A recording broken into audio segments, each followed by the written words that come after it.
Elizabeth's grandmother never once said the words generational wealth. What she said, every single time a new toy showed up in the house, was one quiet question.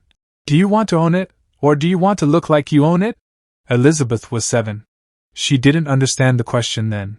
She understands it now, sitting in a house her grandmother bought outright in 1974, still standing, still paid for, still worth more than the mortgage her neighbors are currently drowning in on a house half its size. Old money doesn't announce itself. That's precisely the point, and precisely why most people misunderstand it entirely. New money buys the watch. Old money buys the company that makes the watch, or, more often, ignores the watch entirely and quietly buys the land the watch factory sits on. The difference isn't the size of the bank account. It's the entire operating system running underneath it, a set of instincts, priorities, and unspoken rules passed down not through inheritance documents, but through decades of small, repeated decisions nobody ever wrote down. Let's start with the first and most important shift. Old money thinking treats money as something you steward, not something you spend. This sounds like a subtle distinction, and it is, but it changes everything downstream of it. A person who spends money asks, "What can I buy with this?" A person who stewards money asks, "What will this become in 20 years?" Elizabeth's grandmother never once asked whether she could afford a new car. She asked whether the money was better used compounding somewhere quiet, invisible, and patient. The old sedan stayed in the driveway for 11 years. The investment account, meanwhile, did something the car never could: it grew. Here's the second shift, and it's the one that trips up almost everyone trying to adopt this mindset for the first time. Old money thinks in terms of decades, not quarters. Wall Street thinks in quarters. Influencers think in weeks. Old money thinks in generations, which sounds almost absurdly long-term until you realize that thinking in decades is precisely what allows compound interest to do its quiet, patient, almost boring work. A 4% difference in annual return feels meaningless over 1 year. Over 40 years? It's the difference between leaving your grandchildren a modest inheritance and leaving them something that changes the entire trajectory of their lives before they've even been born. Let's talk about the third shift, because this is the one people find hardest to swallow. Old money treats visible wealth as a liability, not an asset. Flashy spending invites two things nobody actually wants: scrutiny and requests. The neighbor who buys the Range Rover gets asked for a small loan by a cousin within the year. The neighbor who quietly drives a 12-year-old Volvo never does, because nobody assumes there's anything to ask for. Thorstein Veblen wrote about this over a century ago. Conspicuous consumption, he called it, spending specifically designed to be seen. Old money inverted the entire premise. The goal isn't to be seen having money. The goal is to be entirely unremarkable, while the balance sheet does something remarkable in private. Now, here's where I want to push back on the mythology a little, because old money isn't some monolithic, universally wise class of people who never made mistakes.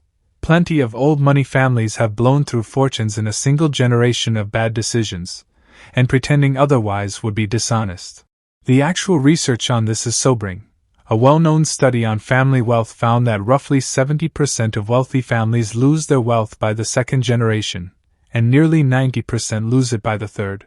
Old money isn't a guarantee, it's a discipline, one that has to be actively relearned by every single generation, or it evaporates within one lifetime, no matter how large the original fortune was.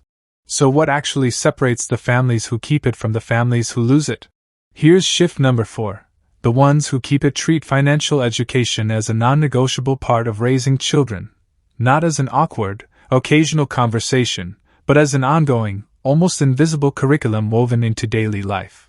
Elizabeth's grandmother made her balance a checkbook by hand at age 11, not because it was practical, it wasn't, not really, even back then, but because the exercise itself taught something no lecture ever could: money is a system you're responsible for managing, not a mystery that magically refills itself.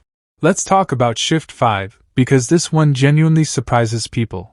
Old money thinking treats debt with a level of suspicion that borders on hostility, but only consumer debt. Mortgage debt on an appreciating asset? Fine, even smart, in the right circumstances. A car loan on a depreciating asset that loses 20% of its value the moment it leaves the lot? Never. Credit card debt carried month to month at 22% interest? Treated with something close to horror. The distinction isn't debt bad, cash good. It's far more precise than that. Debt is a tool, and tools are judged entirely by what they're being used to build, not by whether debt exists at all. Here's shift 6, and it's maybe the most counterintuitive one of all. Old money treats inheritance itself with genuine caution, not celebration. There's a well-documented phenomenon sometimes called sudden wealth syndrome. The anxiety, disorientation, and even depression that can follow a large, unexpected financial windfall, whether from a lottery ticket or an inheritance. Families who successfully preserve wealth across generations tend to introduce their heirs to money gradually and deliberately. Controlled trusts, staged distributions tied to age or milestones, ongoing financial mentorship. Precisely because handing a 22-year-old 7 figures with zero preparation is, statistically, one of the fastest ways to destroy both the money and the person holding it. Let's talk about shift 7, because this one reframes something most people get backwards entirely.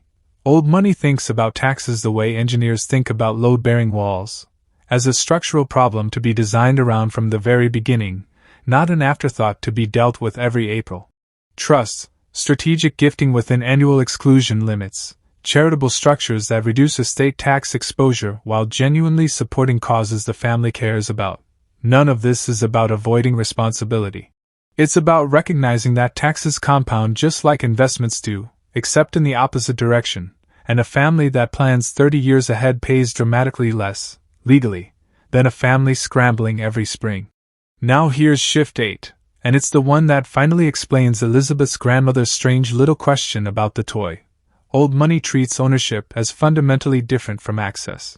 Renting a lifestyle, leasing the car, financing the vacation, carrying a balance to look a certain way at a certain moment, provides access without ownership, meaning the moment the payments stop, so does everything they were buying. Owning, even something modest, means the asset is still there tomorrow, next year, in a recession, in a divorce, in a health scare, regardless of what else is happening in your life. Elizabeth's grandmother wasn't obsessed with material toys. She was obsessed with the permanence of what money actually bought, versus the fragile illusion of what it merely rented. Let's address the obvious pushback here, because it's a fair one. Isn't all of this just easier to say when you already have money? Isn't. Think long-term, avoid debt, own rather than rent. A luxury available only to people who already have a cushion large enough to make those choices comfortably? There's real truth in that critique, and I don't want to wave it away. Someone living paycheck to paycheck genuinely cannot always choose the 12-year-old Volvo over the Range Rover if the Volvo doesn't exist in their price range and the used car market has priced them out of anything reliable. Old money thinking is a mindset that becomes dramatically easier to execute once you have some baseline security. But that's precisely why the earliest, smallest version of this thinking matters most for someone starting from very little. The choices are smaller in dollar terms, but the habit being built is exactly the same one that compounds into something enormous, 30 years later, regardless of where the starting line happened to be.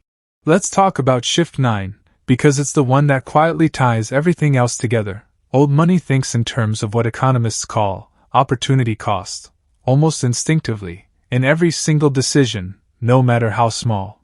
It's not just, can I afford this? It's, what does saying yes to this cost me in terms of everything else this same money could have become instead? A $400 impulse purchase isn't evaluated as $400. It's evaluated as what that $400, invested and left alone for 25 years, would have quietly turned into instead. This single mental habit, pricing decisions not in dollars spent today, but in dollars foregone tomorrow, is arguably the single most transferable piece of old money thinking available to literally anyone, regardless of their current bank balance.